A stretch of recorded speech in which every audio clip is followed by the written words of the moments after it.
वर्ष 2036 में भारत को ओलंपिक खेलों की मेजबानी दिलाने के संकल्प के साथ 10 अगस्त को आयोजित होने वाली कांवड़ यात्रा से पहले कैबिनेट मंत्री रेखा आर्या ने गुरुवार को हरिद्वार में श्री पंच दशनाम जूना अखाड़ा के राष्ट्रीय महामंत्री महंत हरिगिरी महाराज और अखिल भारतीय अखाड़ा परिषद के अध्यक्ष महंत रविंद्र पुरी महाराज से भेंट कर उनका आशीर्वाद प्राप्त किया। ये कांवड़ यात्रा 10 अगस्त को हरिद्वार की हर की पौड़ी से गंगा जल लेकर ऋषिकेश स्थित वीरभद्र महादेव मंदिर तक निकाली जाएगी। यात्रा के माध्यम से वर्ष 2036 में भारत को ओलंपिक खेलों की मेजबानी मिलने की कामना के साथ जन जागरण का संदेश दिया जाएगा।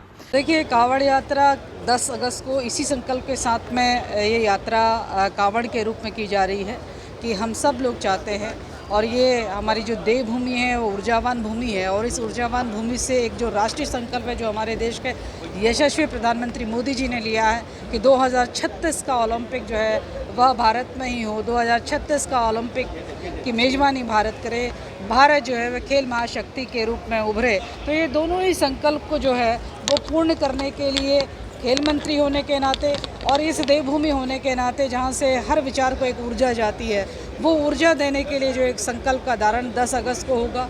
ये संकल्प हमारे महंत हरिगिरी जी महाराज जी के, जो कि जूना अखाड़ा के महामंत्री भी हैं और उसके संरक्षक भी हैं, उनके आशीर्वाद से ये संकल्प लिया जाएगा। जो भी खेल है वो हिंदुस्तान में हो, भारत में हो, और हमेशा जितने भी हमारे युवा खिलाड़ी है आप उनसे संपर्क में रहती है, आपको क्या दिक्कत है, क्या तकलीफ है। और मैंने देखा रेखा जी बहुत ही अच्छी मंत्री है और कोई भी इनमें भेदभाव नहीं है, सबको अपना समझती है। इसीलिए हम जितने भी संत महात्मा इनको साधुवाद देना चाहते हैं, आशीर्वाद देना चाहते हैं। विश्व प्रसिद्ध कॉर्बेट टाइगर रिजर्व में अब तो सिर्फ बाघों के संरक्षण पर ही नहीं बल्कि संकटग्रस्त घड़ियालों के वैज्ञानिक संरक्षण पर भी बड़ा अभियान शुरू हो गया है। भारतीय वन्यजीव संस्थान और भारत सरकार के सहयोग से शुरू हुई ये शोध परियोजना अगले 2.5 वर्षों तक चलेगी, जिसके जरिए घड़ियालों के आवास, आबादी और नेस्टिंग साइट्स का गहन अध्ययन किया जाएगा। विश्व प्रसिद्ध कॉर्बेट टाइगर रिजर्व अपनी समृद्ध जैव विविधता के लिए देश दुनिया में जाना जाता है, जहाँ बाघों के साथ साथ तेंदुआ, एशियाई हाथी, भालू, हिरणों की कई प्रजातियां, 500 से अधिक पक्षियों की प्रजातियां और अनेक दुर्लभ वन्यजीव पाए जाते हैं। अब कॉर्बेट में संकटग्रस्त घड़ियालों के संरक्षण के लिए एक महत्वपूर्ण वैज्ञानिक शोध परियोजना की शुरुआत की गई है। देखिए, कॉर्बेट टाइगर रिजर्व की एक बहुत जो विशिष्ट प्रजाति है, जो स्पीसीज जो पाई जाती हैं, उसमें घड़ियाल भी हैं जो कि क्रिटिकली इंडेंजर्ड हैं। परंतु रामगंगा जो हमारे रिवर है उसमें कई जगह पर घड़ियालों की अच्छी पॉपुलेशन पाई जाती है। हमारे द्वारा भारत सरकार के और WI के साथ मिलकर एक प्रोजेक्ट घड़ियाल चलाया जा रहा है भारत सरकार द्वारा। उसके अंतर्गत कॉर्बेट टाइगर रिजर्व में हम 3 बेसिक मुद्दों पे उस पर रिसर्च कर रहे हैं। पहला तो उसके जो वास्थल हैं उनका मैपिंग की जा रही है। दूसरा, उनकी जो पॉपुलेशन है उसके बारे में पॉपुलेशन एस्टिमेशन, पॉपुलेशन का स्ट्रक्चर, ये सारी चीज़ें की जा रही हैं। और जो तीसरा है वो ये देखा गया है कि जो कॉर्बेट टाइगर रिजर्व में जो नेस्टिंग होती है घड़ियालों की, वो नेस्टिंग साइट्स कहाँ पर है और नेस्टिंग में किस तरह की प्रॉब्लम आ रही है। हमारा उद्देश्य इन तीनों बिंदुओं पे रिसर्च करने का ये है कि फाइनली हम घड़ियालों के कंजर्वेशन के लिए, संरक्षण के लिए किस तरह की हमारी प्लानिंग होनी चाहिए, क्या एक्टिविटीज़ की जानी चाहिए, उनके बारे में हम एक जो निर्णय है वो ले सकें। उत्तराखंड के मुख्यमंत्री पुष्कर सिंह धामी ने राज्य में चल रही भारी बारिश और आपदा की स्थिति को लेकर महत्वपूर्ण जानकारी दी। उन्होंने बताया कि पिछले कुछ दिनों से राज्य के कई हिस्सों में अलर्ट की स्थिति बनी है। देहरादून, उत्तरकाशी, पिथौरागढ़, रुद्रप्रयाग और चमोली जैसे जिलों में भारी बारिश दर्ज की गई है। मुख्यमंत्री ने कहा कि लगातार बारिश के कारण जल स्तर बढ़ रहा है और रास्तों पर भी बीच बचाव में रुकावटें आ रही हैं। कुछ स्थानों पर भूस्खलन की घटनाएं भी सामने आ रही हैं। सुरक्षा को देखते हुए यात्रियों को सावधानी बरतने और आवश्यकता अनुसार यात्रा को रोकने के निर्देश दिए। सरकार की सर्वोच्च प्राथमिकता यात्रियों की सुरक्षा है।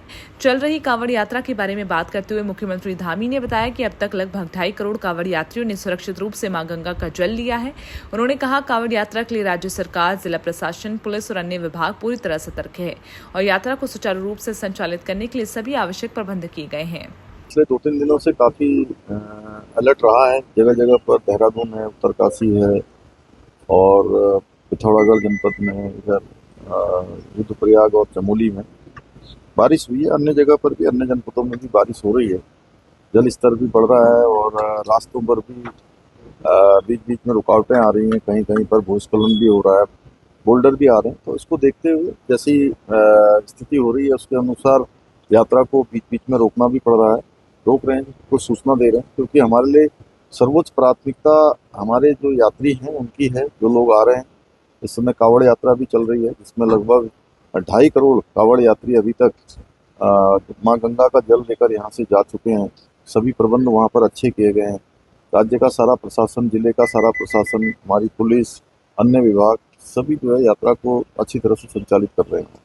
मुख्यमंत्री पुष्कर सिंह धामी की अध्यक्षता में शुक्रवार को सचिवालय में हुई उत्तराखंड कैबिनेट बैठक में जनहित और प्रशासनिक सुधारों से जुड़े कई अहम फैसलों पर मुहर लगी। बैठक में कुल 15 प्रस्तावों को मंजूरी दी गई, जिनमें स्वास्थ्य, कार्मिक, कौशल विकास, परिवहन, श्रम, सहकारिता और औद्योगिक विकास से जुड़े महत्वपूर्ण निर्णय शामिल हैं। सबसे बड़ा फैसला गोपालन योजना को लेकर किया गया, जिसके तहत अब सामान्य वर्ग के लोगों को भी योजना का लाभ मिलेगा और गाय भैंस की खरीद पर सब्सिडी दी जाएगी। इसके साथ ही उत्तराखंड मजदूरी संहिता नियमावली को मंजूरी देते हुए समान कार्य के लिए समान वेतन, हर माह की 7 तारीख तक मजदूरी भुगतान और श्रमिकों के हितों के संरक्षण का प्रावधान किया गया।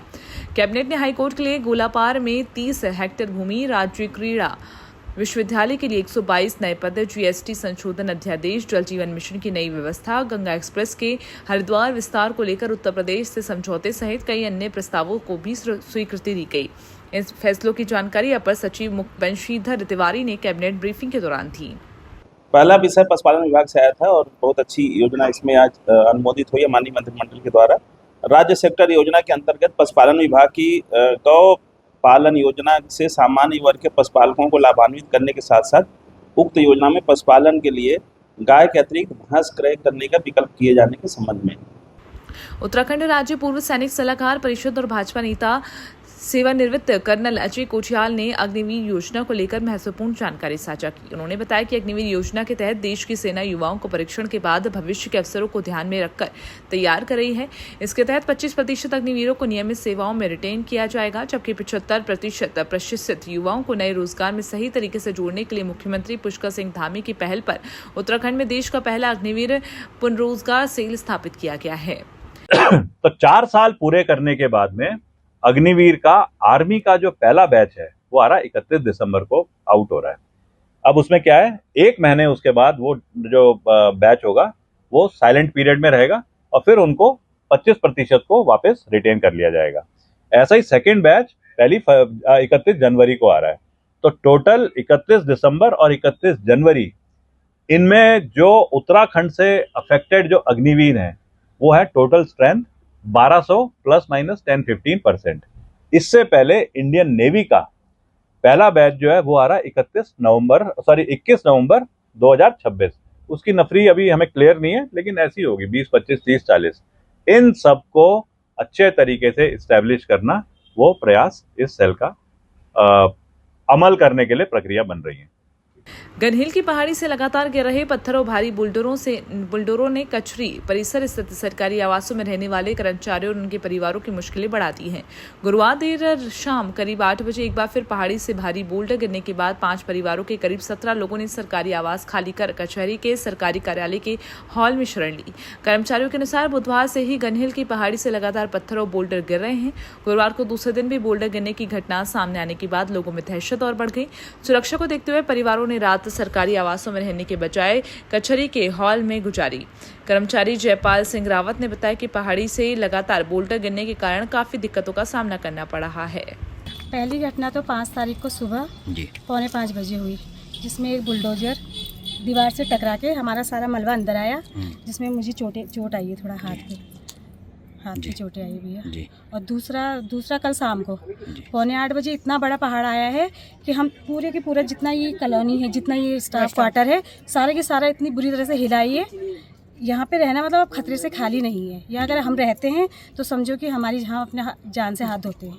जैसा आपने देखा होगा नीचे कितना बड़ा नुकसान हुआ, कितना बड़ा बोल्डर आया।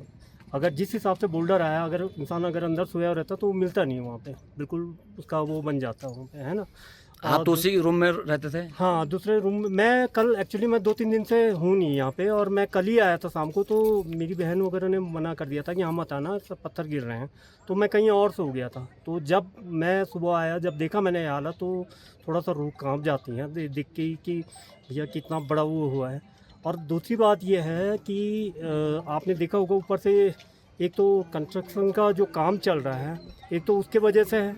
दूसरा, जब पानी का ओवरफ्लो ज़्यादा हो जाता है यहाँ पे, तो वहाँ पे कोई सुविधा नहीं है कि पानी का निकासी का कहीं नाली बना दे, दूसरी जगह वो चला जाए वो पानी, वो सब पहाड़ में गिरता है, जिस कारण पहाड़ भी कच्चा हो रहा है और उस वजह से ये ढेर लगा रहता है कि कब ये बोल्डर कब गिरा। खतरा लगा हुआ यहाँ तो कोई रह ही नहीं सकता भैया। देखो आपने दो कितनी मोटी दीवार है, उससे तो कितना बड़ा बोल्डर तोड़ते हुए आया है वो। जिस हिसाब से अगर वो इतनी मोटी दीवार नहीं होती, अगर आजकल के टाइम के जैसे वो ईंटें लगी हुई है 9-9, 10-10 इंच के वो लगे, तो उस हिसाब से वो तोड़ते हुए बाहर कहीं नुकसान कर देता।